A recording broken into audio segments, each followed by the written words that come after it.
There are cities that live in daylight, and there are cities that belong to the night. New York has always been both. For half a century, its towers glittered like steel crowns. But beneath the streets, another kingdom ruled.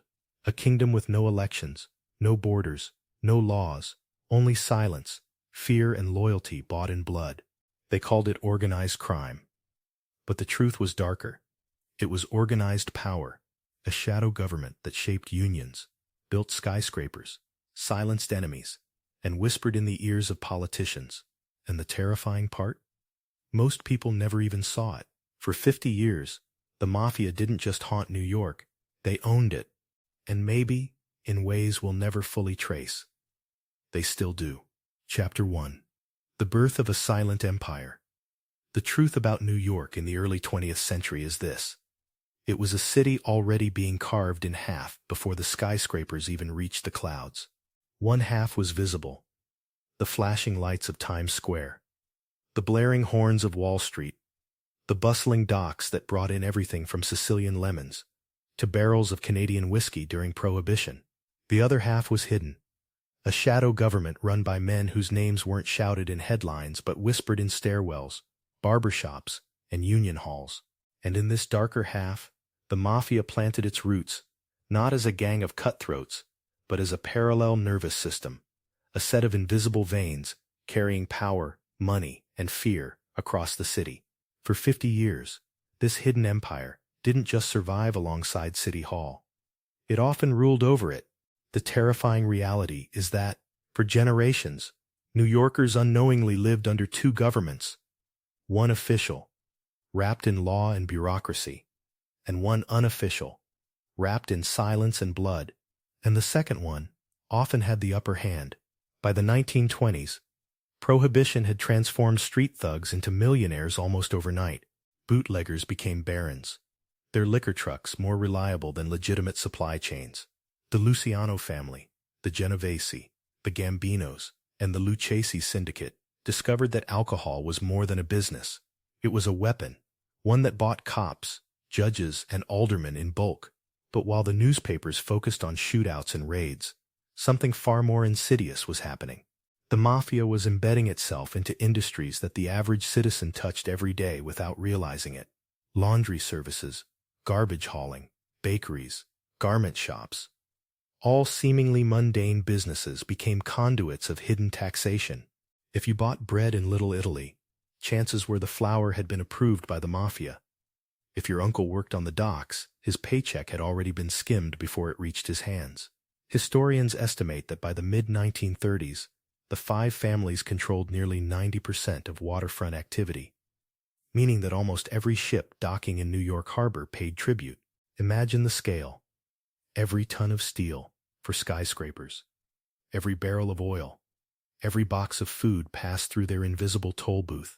The city itself became dependent on men it publicly condemned, but privately relied on. And here is the sinister brilliance. They weren't just stealing. They were providing order where the government had failed. When the unions went on strike, the mob negotiated. When businesses faced theft or sabotage, mobsters offered protection. By the time most workers realized it, their livelihoods weren't governed by their bosses or even the state. They were governed by a code enforced with whispers, envelopes of cash, and the occasional body that disappeared without explanation. This was the birth of a shadow empire so vast that even decades later, FBI reports admitted frustration at tracing its edges. To many, it felt like New York was no longer just a city. It was a hostage, chained by invisible strings, pulled by men who never ran for office, but whose influence reached further than mayors or governors ever could. The scariest part? Most New Yorkers didn't even notice. Chapter 2. The Machinery of Control. If you want to understand how the Mafia controlled New York for half a century, you cannot focus only on the bloodshed. That was the theater, the distraction, the fireworks. The true story lies in the machinery of control: unions, construction, transportation, and politics. By the 1940s, Mafia bosses realized that bullets only silenced one man at a time, but unions could silence entire industries. Take the garment district, for example. Tens of thousands of workers, mostly immigrants, stitching the clothes that clothed America. The mob infiltrated the unions, appointed puppet leaders, and suddenly, every dress, every suit, every military uniform manufactured in New York carried a hidden cost. Historians estimate that up to 70% of the garment industry's payroll passed through mafia-influenced hands at one point. A staggering figure that turned every factory into a tributary feeding the crime families. But it didn't stop with fabric. Trucking was next. The mob knew that if you controlled transportation, you controlled the heartbeat of the city. By infiltrating the Teamsters and local hauling companies, they effectively gained veto power over what goods entered or left New York. Companies that resisted soon found their trucks hijacked, their shipments lost, or their workers suddenly striking for mysterious reasons. Those who paid tribute, however, discovered that deliveries flowed smoothly, labor disputes vanished, and profits soared. It was extortion disguised as efficiency, and it made the mafia indispensable. And then came construction, the arteries of the city itself. From skyscrapers to bridges, from tunnels to airports, every major project became entangled with mafia-controlled concrete companies, labor unions, and trucking outfits. The numbers are chilling. By the 1960s, investigators estimated that the mob controlled nearly 75% of all concrete pouring in Manhattan. Every building that rose into the skyline carried with it a silent tax. Even Madison Square Garden's 1968 construction, it is whispered, bore the fingerprints of mob-approved contracts. Think about the implication. The very bones of the city, its steel and stone, were laced with invisible tribute payments. But perhaps the most frightening element was politics. Politicians didn't always take mob money directly. Instead, they received campaign donations from legitimate unions or construction firms already under mafia influence. Once elected, they found themselves voting in ways that mysteriously aligned with mob interests. A zoning decision here, a union exemption there. It didn't take much to tilt the scales. And the terrifying genius of it all? The mafia rarely appeared in these decisions directly. They blurred the line between crime and legitimacy so effectively that even seasoned investigators admitted they couldn't tell where the law ended and the mob began. Some conspiracy theorists even argue that during World War II, when the U.S. Navy made deals with mafia bosses to secure the docks against German sabotage, the government effectively legitimized the mob's role in national security. Whether exaggerated or not, the logic is chilling. In moments of crisis, even the state turned to men it claimed were its enemies. And that reliance, once established, never fully disappeared. For 50 years, New York lived under this machinery of control. A quiet network that didn't just skim profits, but rewired the city itself. The mafia didn't need to hold public office. They already held something far more powerful, the levers of survival. And when you hold survival, you hold the city in your hands. Chapter 3. The Age of Silent Taxation. By the 1950s, the mafia no longer needed to prove itself with open violence. It had perfected the art of invisible rule, a system historians now call silent taxation. To understand how this worked, you have to imagine the entire city of New York functioning like a massive cash register, ringing not just for the government, not just for Wall Street, but for men whose names never appeared on official records. The average New Yorker buying a suit, hailing a cab, or ordering a shipment of bricks unknowingly contributed to this underground tax system. Unlike a government tax, however, this wasn't written into law. It was enforced by fear, silence, and the occasional disappearance. FBI estimates from the late 1950s suggested that organized crime families in New York skimmed off hundreds of millions of dollars annually, a figure that, adjusted for inflation, creeps into the billions today. And here's the terrifying part. Unlike most criminals who rob once and flee, the mafia found a way to make robbery permanent. If you owned a business in the garment district, you didn't just pay once, you paid forever. If you ran a trucking company, you didn't just bribe one cop, you entered into a lifelong tribute. Every shipment, every delivery, every paycheck carried its shadow tax. And it wasn't just industry. Even small-time players like barbers, dry cleaners, or dealers in Italian neighborhoods were often folded into the system. Protection money, they called it. But in reality, it was citizenship in a second city, a hidden New York that existed beneath the official one. The Mafia became an unacknowledged government, one that collected taxes, enforced rules, and even mediated disputes faster than the courts. In fact, surveys of the time reveal a chilling paradox. Many businessmen preferred dealing with the mob over city bureaucrats. With City Hall, red tape could take months. With the mob, a problem could be fixed overnight, for a fee. This efficiency gave the illusion that the Mafia wasn't just a parasite but a provider, an alternative government running parallel to the official one. And for decades, the real government was powerless to stop it. J. Edgar Hoover himself, head of the FBI, publicly denied the existence of the Mafia well into the 1950s. Fearing it would undermine public trust, that denial gave the mob the greatest gift of all: invisibility. While the FBI chased bank robbers and lone gunmen, the five families quietly drained the lifeblood of the city, building fortunes so vast that economists argue the Mafia's economy rivaled that of legitimate corporations. To put it bluntly, New York itself was paying tribute to ghosts. And the scariest truth is that the average person didn't even realize it. They simply lived inside a system where everything cost just a little bit more than it should. And that extra was the price of silence. Chapter 4. The Political Web. By the 1960s, the Mafia's control of New York had grown so vast that it no longer resembled a criminal network at all. It looked like a hidden branch of government. The trick wasn't just money, it was politics. The mob understood something few others did. Laws are written by men, and men can be bought. Campaign donations funneled through unions, trucking outfits, and construction companies gave the families leverage over politicians at every level.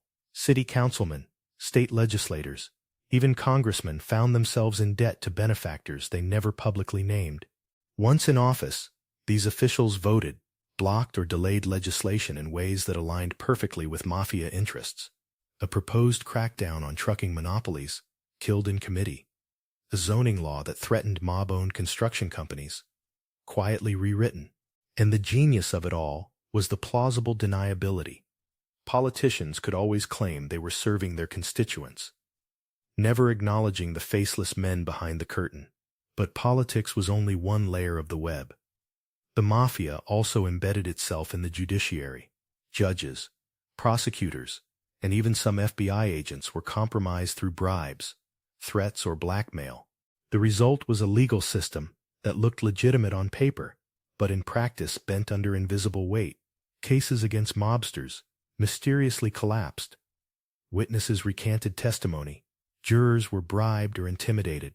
It created a culture of futility, where even honest prosecutors began to believe the Mafia was untouchable.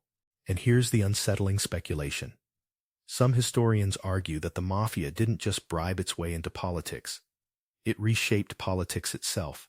Entire neighborhoods voted in blocks, under mob influence, delivering election victories in exchange for favors. During the Cold War era, whispers circulated that mob money even reached into presidential campaigns, particularly through the Kennedy machine in Chicago and New York. If true, that means decisions made at the very highest levels of American government may have been quietly greased by Mafia dollars. Whether or not those stories are true, the logic is undeniable. A system that controlled unions, construction, and shipping could easily bend politics to its will. And once politics bent, so did the future of the city. Consider this. By the late 1960s, nearly every major public project in New York, bridges, highways, airports, was entangled with mob influence. If you walked across the Verrazano Bridge, landed at JFK, or commuted through the Lincoln Tunnel, you were traversing monuments not only to civic progress, but to Mafia engineering. The terrifying truth is that for 50 years, New Yorkers weren't just living in a city, they were living in a spider's web. A web so intricate, so resilient, that even when prosecutors finally struck hard in the 1980s, it barely trembled. The families had already sunk too deep, woven too many threads, and blurred the line between legitimate and criminal so thoroughly that tearing them out would have meant tearing out the city itself. And maybe that's why they lasted so long. Because New York needed them, even as it feared them. Chapter 5. The Cultural Grip. The most frightening thing about the Mafia's control over New York wasn't only the money, or the politics, or the bodies that vanished into the river's black current. It was the culture. For 50 years, the mob didn't just control industries, it controlled imaginations. From the 1940s onward, the Mafia became a kind of myth, an underground religion whose commandments were whispered in bars and tenements. Hollywood glamorized them, newspapers sensationalized them, and ordinary New Yorkers romanticized them, even as they were being bled dry. In neighborhoods from Little Italy to Queens, children grew up not fearing the mob but admiring it. The man in the sharp suit, handing out turkeys at Christmas, paying hospital bills for sick neighbors, covering funeral costs. He wasn't seen as a predator, but as a protector, a parallel father figure in communities abandoned by City Hall.